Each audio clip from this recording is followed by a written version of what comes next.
Hello friends, இன்றைக்கி பார்த்தீங்கன்னா ஃப்ரைடேங்களா. Friday night நம்ம வீட்டில் என்ன ஸ்பெஷல்னு பார்க்கலாமா. என்னென்னு பார்த்தீங்கன்னா சப்பாத்தி தாங்க சுட்டுட்ருக்கேன். மதியம்லாம் கொஞ்சம் சாப்பாடு சாப்பிட்டோமா, நம்ம நைட்டு டிஃபன் மாதிரி பண்ணிக்கலாம் அப்படின்னு சொல்லிட்டு சப்பாத்தி வரைக்கலாம் மாவு வந்து பிசைஞ்சு வச்சுட்டுங்க. மாவு எப்பயும் பண்ணாலும் கொஞ்சம் வந்து கெட்டியாக பிணைஞ்சு வச்சுட்டேங்க. கொஞ்சம் மொத்தமாக பிணைஞ்சு வச்சுட்டேன்னா லூஸாக பிணைஞ்சா வந்து எனக்கு சப்பாத்தி சாஃப்டாக எல்லாருமே தோணுச்சு. நான் பார்த்தா கொஞ்சம் கெட்டியாக பிணைஞ்சு வச்சுட்டேன். இந்த டைம் வந்து சப்பாத்தி நல்லா சாஃப்டாகவே இருக்குங்க. நல்லா ஹாட் பாக்ஸில் போட்டு சுட்டு முடிச்சிட்டோன்னா எடுத்து சாப்பிட பயங்கர சாஃப்டாக இருந்துச்சு. நல்லா வந்து பூரியாட்டம் நல்லா புசு புசுன்னு வந்துச்சு. நல்லா சப்பாத்தி நல்லா சாஃப்டாக உடனே ஒன்று வந்து போட்டுட்ருக்கேன். ஒன்று தேய்ச்சி வச்சுருக்கேன். மாவு வந்து உருண்டை பிடிச்சி வச்சுருக்கேன். சுட்டு ஹாட் பாக்ஸையும் போட்டுட்ருக்கேன். உருண்டை ஒரு டைம் பிடிக்கலாம், எல்லாம் தேய்ச்சி வச்சுட்டு ஒட்டுக்கா சுடலாம் கிடையாது. அப்போயே வந்து உருண்டை பிடிச்சி அப்போயே தேய்ச்சி அப்போயே வந்து போட்டுற வேண்டி தான். இதுக்காக ஒரு டைம் இது பண்ணுறதில்ல. அப்படியே ஒரே தலை நின்னோம்னா டக்கு டக்குன்னு போட்டு எடுத்துடலாம். அப்போ தான் சப்பாத்தி வந்து சுட்டு ஹாட் பாக்ஸில் போட்டு வச்சுருவேன்.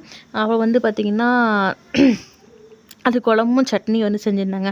அப்போ பார்த்தீங்கன்னா 2 பேருக்கு வந்து தோசை, 3 பேருக்கு வந்து சப்பாத்தி. எங்கள் வீட்டில் 5 பேத்துக்கு இப்படி தான் வந்து செய்வோம். சப்பாத்தி பார்த்திங்கன்னா எனக்கு, அத்தைக்கு, ஹஸ்பண்டுக்கு 3 பேத்துக்கும். தோசை பார்த்திங்கன்னா தம்பிக்கும் மாமனாருக்கும் தோசை.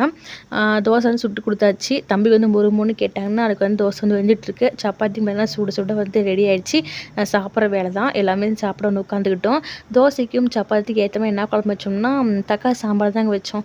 தக்காளி சாம்பார் வந்து காலையில் கொஞ்சம் தேங்காய் வந்து மீறிச்சுங்களா, தேங்காய் போட்டு தக்காளி 2 பழம் தாங்க தக்காளி போட்டு குழம்பு வச்சேன். தக்காளி ஒரு வேலைக்கு தக்காளி வந்து நினச்சாவே பயமாக இருக்குது. எல்லா விலைவாசியுமே ஏறி போச்சு.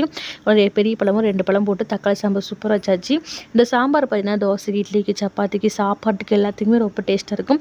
இந்த சாம்பார் எங்கள் வீட்டில் எல்லாத்துக்கும் ரொம்ப பிடிக்கும். சாம்பார் எல்லாத்துக்குமே பயங்கரமாக செட் ஆகும். இந்த ரெசிபி என்ன சொல்லுங்கள், நான் வந்து வீடியோ போடுறேன். அப்புறம் கொஞ்சம் 2 சாப்பாடு மீதியாக இருக்குது. அப்புறம் வந்து தேங்காய் சட்னி வந்து வரமிளகா போட்டு ஆட்டியாச்சு. நைட்டு பார்த்தீங்கன்னா எங்கள் வீட்டுக்கு தாங்க ஸ்பெஷல். நாங்கள் சாப்பிட போகிறோம். நீங்களும் வாங்க சாப்பிட்லாம்.